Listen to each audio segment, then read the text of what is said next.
కొంచెం తెలివి పెట్టుకో ఆలోచించి చూసా. రియాన్షిది కొంచెం హెల్త్ బాగాలేదు, ఉమ్ము నీరు మింగిందు, కొంచెం వెయిట్ చేద్దాము అని చెప్పేసి అన్నారు. సో అప్పుడు వాళ్ళు అబద్ధం ఆడారు, ఇట్లా ప్రాబ్లం ఉంది, ఎందుకంటే ఇది బిజినెస్ కదా. లైఫ్లో ఒక పీస్ఫుల్ అంటే ఎప్పుడు చనిపోతాం మనకు తెలియదు.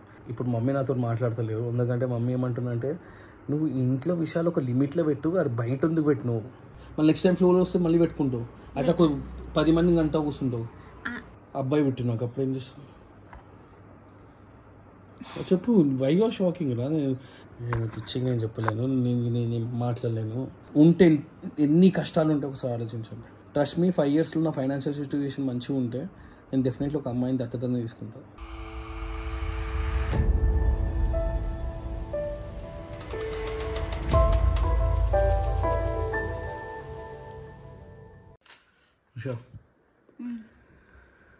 నేను నిన్ను బతిమలాడను, ఓకేనా? ఇప్పటికే లీడ్ అయిపోతుంది, ఓకేనా?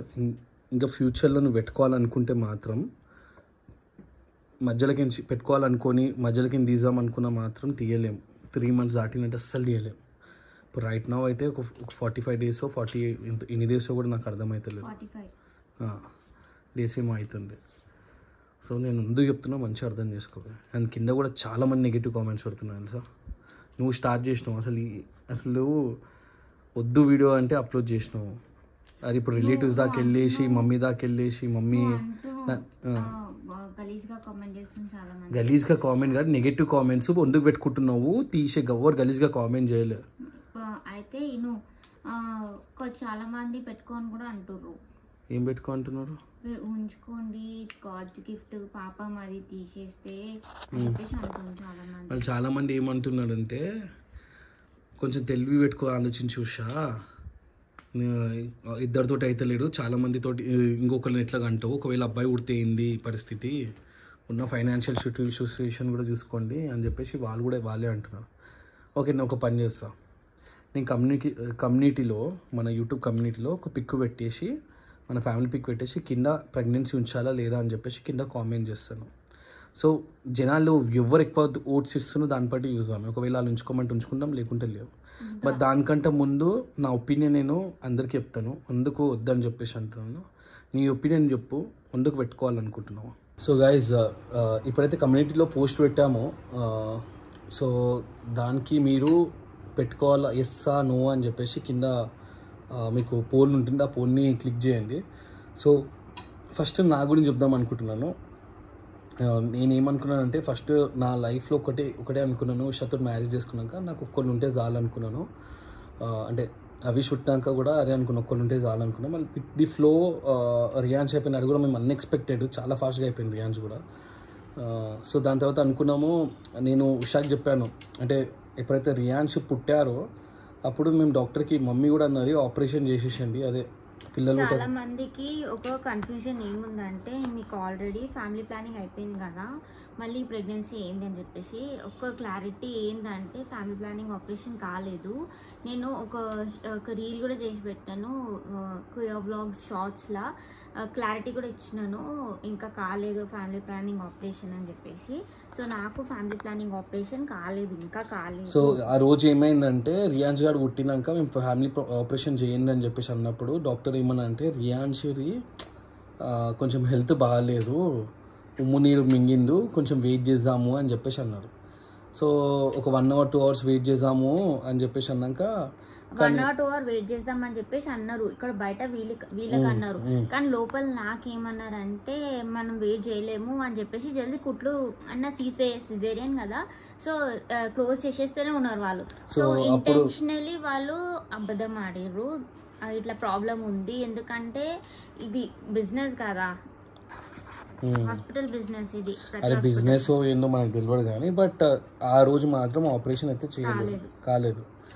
సో ఇక లైట్ మేము ఇప్పుడు కూడా మేము ఏం ఎక్స్పెక్ట్ చేయలేము, బట్ అది కూడా ఫ్లోలో అయిపోయింది. బట్ నేను రీజన్ ఏంటంటే, మెయిన్ థింగ్ నేను రియాన్స్ గారు అవిష్ గారు ఒక్కడే అనుకున్నా, రియాన్స్ కూడా పుట్టింది. ఇప్పుడు ఇంకొకళ్ళు అంటే మరీ చాలా కష్టమవుతుంది, ఎందుకంటే ఫైనాన్షియల్గా మేము ఇప్పుడైతే సెట్ ఉన్నాము.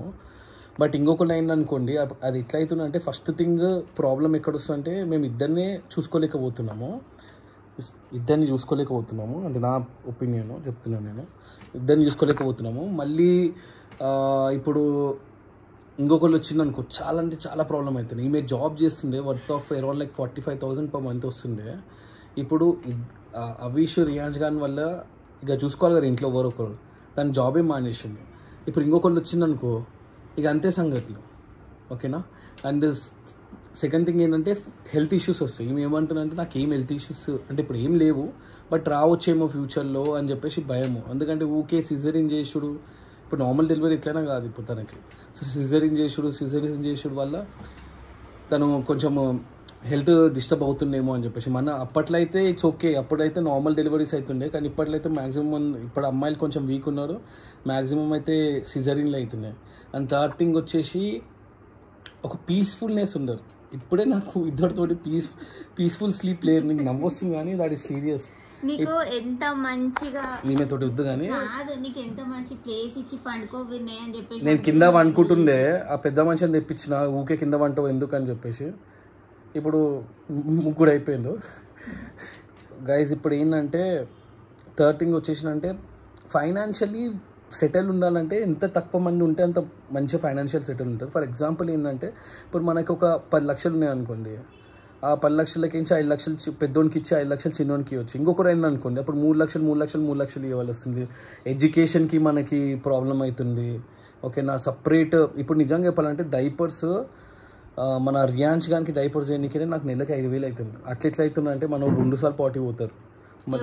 ఎవరు రియాన్స్ గారు 4 సార్లు పోతారు, అదే అంటున్నారు 4 సార్లు పోతారు. సో ఆబ్వియస్లీ ఖర్చు అనేది జర ఎక్కువ అయిపోతుంది. సో దానివల్ల కొన్ని అనుకున్న పనులు ఫైనాన్షియల్గా కొంచెము తక్కువ అయిపోతాం మనం. అందుకే వద్దు ఇప్పటికీ చాలు అని చెప్పేసి అంటున్నాను, ఓకేనా. అండ్ థర్డ్ థింగ్ ఏంటంటే మీకు అమ్మాయి కావాలని చెప్పేసి అంటున్నాను. ఒకవేళ అబ్బాయి పుడితే మొత్తం డిసప్పాయింట్ కదా. ఈమెకు అమ్మాయి అంటే ఇష్టం కానీ సో మొత్తం డిసప్పాయింట్ అవుతుంది కదా. సో ద మెయిన్ థింగ్ ఇవన్నీ రీజన్స్ ఉన్నాయి. సో మెయిన్ థింగ్ ఏంటంటే ఒక పీస్ఫుల్ లైఫ్లో ఒక పీస్ఫుల్ అంటే ఎప్పుడు చనిపోతామో మనకు తెలియదు. ఆ పీస్ఫుల్ లైఫ్ ఉండడానికే నాకు ఇద్దరు చాలు, ఇంకొకళ్ళు వద్దు అని చెప్పేసి నేను మొత్తుకుతూనే ఉన్నాను. బట్ ఈమె ఈ వీడియో పెట్టి ఇప్పుడు మమ్మీ నాతో మాట్లాడతలేరు. ఎందుకంటే మమ్మీ ఏమంటుందంటే నువ్వు ఇంట్లో విషయాలు ఒక లిమిట్లో పెట్టు, అది బయట ఎందుకు పెట్టు, నువ్వు మమ్మీకి అర్థమైతేలే ఉషా పెట్టిందని చెప్పేసి వీడియో. సో అది గైస్ నా రీజన్స్ అయితే నేను చెప్పేసినాను. నేను ఈ రీజన్స్ చెప్పుకోవాలి. ఏమంటుంది నేనేం రీజన్ చెప్పాలి, నేను పెట్టుకుందామే అని చెప్పేసి అనుకుంటున్నా. అందుకే రీజన్స్ చెప్పు. పెట్టుకుందామంటే అది అయిపోయింది, తీసేస్తే పాపం కదా విను. నీకు పాపం అని చెప్పేసి నువ్వు లైఫ్ లాంగ్ లేవినే చాలా మందికి ఎంతో ట్రై చేసి ఎంతో అవునమ్మా కానీ మనకు వచ్చేసింది ఫ్లోలా. అయితే ఫ్లో వస్తే పెట్టుకుంటావు, మళ్ళీ నెక్స్ట్ టైం ఫ్లో వస్తే మళ్ళీ పెట్టుకుంటావు, అట్లా 10 మంది గంట కూర్చుంటావు. ఆర్థికంగా ఇబ్బందులు ఉన్నాయి మనకు అని చెప్పేసి ఒక సొంత ఇల్లు అంటే ఇల్లు తప్ప సొంత ఇల్లు లేదు అని ఒక కారు కొనుక్కోలేను, అవన్నీ ఆపుకున్నాం. ఇంకొక పిల్లలు వస్తే ఎందుకు ఆపుకున్నాం, అవి కూడా ఎందుకు ఆపుకున్నాం అంటే ఈ పిల్లల్ని మంచి చూసుకున్నాం, మంచి ఎడ్యుకేషన్ ఇద్దామని చెప్పేసి మేము ఇవన్నీ ఆపుకున్నాం. మళ్ళీ ఇప్పుడు ఇంకొక మన రీజన్స్ చెప్పు తల్లి. Why you want kid, why you want అంటే ఎందుకు పెట్టుకోవాలనుకుంటుంది చెప్పు. నాకు చిన్నప్పటి నుంచి ఒక ఆశ, నాకు ఒక గర్ల్ పుట్టాలి అని చెప్పేసి. ఫస్ట్ హవీష్ ఖాన్కి గర్ల్ పుడతాడేమో అని చెప్పేసి అనుకున్నా, అబ్బాయి. సెకండ్ టైం రియాన్స్కి గర్ల్ ఏమో మస్తు. రియాన్స్కి అయితే నేనైతే కళ్ళు మూసుకొని అబ్బా నాకు గర్ల్ పుడుతుంది అని చెప్పేసి అనుకున్నా, కానీ బాయ్. నాకు గర్ల్ మీద ఎంత పిచ్చి అంటే మా హవీష్ ఖాన్కి గర్ల్ వేషం వేసిన, మా రియాన్స్ ఖాన్కి ఎన్నోసార్లు గర్ల్ వేషం వేసిన. మైట్ బీ అట్లా గర్ల్ వేషం వేసిన ఆశని కొంచెం ఫుల్ఫిల్ చేస్తుండేమో దేవుడు అని చెప్పేసి ఆ కోరికతోటి నేను ఉంచుకుందాం అనుకుంటున్నా. ఏంటంటే ఒక ఆడపిల్లని రేజ్ చేయాలి అని చెప్పేసి ఒక కోరిక నాకు. అది నాది చిన్నప్పటి నుంచి. గర్ల్స్కి గర్ల్సే కావాలి కదా వినే, అట్లా. బై మిస్టేక్లీ ఇఫ్ యూ ఒకవేళ అబ్బాయి పుట్టినాక అప్పుడు ఏం చేస్తావు చెప్పు. వై యూఆర్ షాకింగ్ రా. నీకు కాలేజ్ నేను ఏమంటున్నా అంటే ఓకే ఇప్పుడు నేను ఏమంటానంటే ఒక పోల్ అయితే పెట్టేసాం గైజ్. మీరు కమ్యూనిటీలో పోల్ పెట్టాను, ఒకసారి మీ ఒపీనియన్ ఏంటో పెట్టండి. అండ్ సెకండ్ థింగ్ ఏంటంటే 5 years ఆగుదాం, ఆపరేషన్ ఏమొద్దు కాలేజ్. ఓకేనా.